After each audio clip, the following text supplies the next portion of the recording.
তোমরা তো জানো কিছুদিন আগে ছিল শ্রাবণ মাস। পুরো মাসটাই আমরা নিরামিষ খেয়েছি, যার কারণে বাড়িতে কোনো মাছ মাংসই ঢোকেনি। তাই বরমশাই সকাল সকাল ঘুম থেকে উঠে বাজার থেকে চিকেন নিয়ে এসে আমাকে বলে যে আজকে একটু লাল লাল ঝাল ঝাল করে চিকেন কষা করো, তো অনেক দিন খাওয়া হয়নি। আমি বললাম তুমি চিকেন কষা খেতে চেয়েছো আর আমি তোমাকে করে দেবো না, তা কি কখনো হয়? যে কথা সেই কাজ, চলে গেলাম চিকেন কষা করতে। প্রথমে চিকেনগুলোকে ধুয়ে তাতে নুন হলুদ আর সামান্য সর্ষের তেল দিয়ে মেখে 5 মিনিটের জন্য ঢাকনা দিয়ে রেখে দেবো। তারপর চলো কিছু মশলা করে নিই। মশলার মধ্যে যেমন আমি মশলার জন্য আদা রসুন কাঁচা পাকা কাঁচা লঙ্কা আর সামান্য একটু পেঁয়াজ দিয়েছি।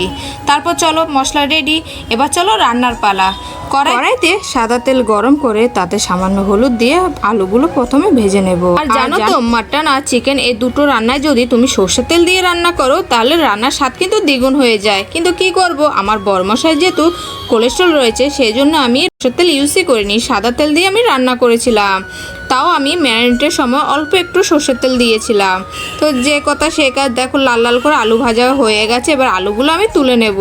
তারপর কড়াইতে সামান্য একটু তেল দিয়ে তারপর দেব একটা তেজপাতা, গোটা শুকনো লঙ্কা আর সামান্য একটু সাদা জিরে। তারপর দেব কিছুটা পরিমাণ গোটা গরম মশলা। যখন গোটা গরম মশলা হালকা হালকা গ্রান ছাড়বে তখন আমি কুচানো পেঁয়াজগুলো দিয়ে দেব। আর এদিকে পেঁয়াজগুলোকে ভালো করে লাল লাল করে ভেজে তাতে দিয়ে দেব 3টে গোটা রসুন। আর তোমরা কে কে গোটা রসুন খেতে পছন্দ করো? আমার তো খুবই ভালো লাগে এভাবে তরকারিতে গোটা রসুন দিলে।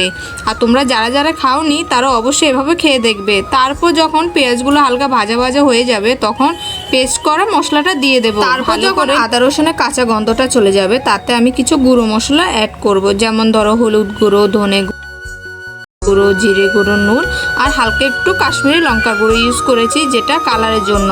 যেহেতু আমি কাঁচা লঙ্কা দিয়েছি সেহেতু আমি ঝাল গুঁড়ো লঙ্কা ইউজ করিনি। তারপর যখন মশলাটা ভালো করে কষানো হবে, মশলা থেকে তেল ছেড়ে দেবে, তখন আমি চিকেনগুলো অ্যাড করব।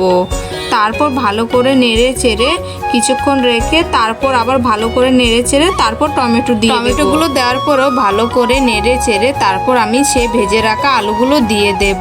আর জানো তো আমরা না তরকারিতে আলু কম খাই, কারণ আমাদের এখানে আলুগুলো প্রচুর মিষ্টি, তাই আমরা আলু। তোমরা কে কোথা থেকে আমার ভিডিওগুলো দেখছো অবশ্যই কমেন্ট করে জানাবে কিন্তু। আর তোমরা কারা কারা এখনো আমাকে ফলো করোনি অবশ্যই ফলো করে দেবে। আর আমার ভিডিওগুলো তোমাদের কাছে কেমন লাগে সেটা অবশ্যই কমেন্টস করে জানাবে। যারা এখনো আমার ভিডিওগুলো শেয়ার করোনি তারা অবশ্যই বেশি করে শেয়ার করে দেবে।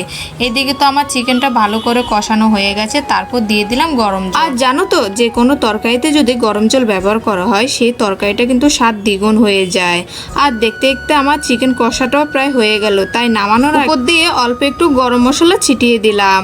তারপর ভালো করে নেড়ে চেড়ে দেখো আলুটাও কেমন ভালো সেদ্ধ হয়ে গেছে। তারপর যখন ঝোলটা টেনে যাবে তারপর নামিয়ে নেব। এতেই কিন্তু আমার চিকেন কষাটা হয়ে গেছে। আর কালারটা জাস্ট দেখো যা এসছে। আর তোমাদের কেমন লেগেছে অবশ্যই জানাবে। আর এদিকে আমার ছেলে বলছে মা আমাকে তাড়াতাড়ি খেতে দাও। আমি খেয়ে বলছি কেমন হয়েছে। আর এই দেখে নাও আমার ছেলের রিয়াকশন দেখে